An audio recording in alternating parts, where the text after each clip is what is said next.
Una ziada? Naam Sheikh. Una ziada? Ya rai? Naam. Una rai au swali? Na ziada kidogo tu katika swala moja linanitatiza nje kidogo na mada.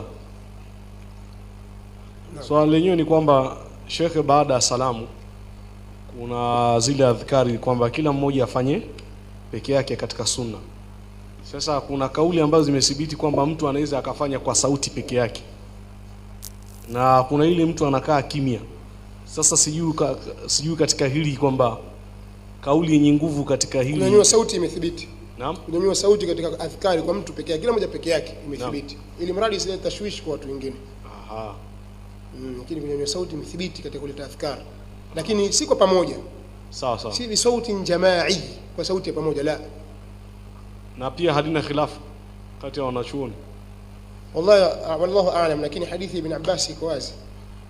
Kunna la na'lamu inqidaa salati ar-rasul salatu an-nabi sallallahu alayhi wasallam illa bitakbir. Takbir inakusudia yani tasbih, yani ile nini adhkari ambazo zinakuja baada ya sala. Kwa sababu iko hadithi nyingine inayofafanua hadithi maana takbir. Sasa inshallah. Hilo ndio nalifahamu mimi. Min sunna. Lakini nilipata kusikia kidogo kwamba kuna khilafu, kuna kauli nyingine kwamba Mtume sallallahu alaihi wasallam aliwaambia kwamba wale watu 40 anfusakum zoneni. Sasa hii ilikuwa katika nini, katika vita, na watu walikuwa wakimomba Mwenyezi Mungu kwa sauti, kumomba Allah kwa sauti. Ya Allah vinginevyo, yani ukiomba kwa sauti. Lakini adhkari baada ya swala mtu kuleta peke yake kwa sauti akadhihirisha sauti, ni jambo limethibiti, ili mradi isilete tashwishi kwa musallina na watu wengine. Na al-akhir amenikumbusha kwamba katika Nuru ala Darb, yani kipindi maalum Sheikh Ibn Baz aliulizwa akasema ina sunna kudhihirisha sauti kwa mtu peke yake ni katika sunna. Allahu a'lam. Na kuna moja Sheikh, samahani kidogo niongeze wengine, kunyanyua mikono baada ya kuomba dua, ni wakati gani mtu anaruhusiwa kunyanyua mikono labda akaomba dua? Inaruhusiwa kuomba dua katika nyakati zote isipokuwa khatibu juu ya mimbar anapokuwa anahutubia. Naam. Siku ya Ijumaa akihutubu hata nyanyua mikono yake rabbana atina, ataishiria kwa kidole. Naam. Kadhalika maamum hata nyanyua mikono yao katika kupitikia dua. Naam. Wakati khatibu kwa juu mimbar. Naam. Kadhalika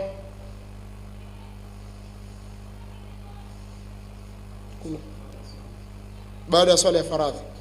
Kadhalika baada ya swala ya faradhi hakuja thibiti kunyanyua mikono na kuomba dua.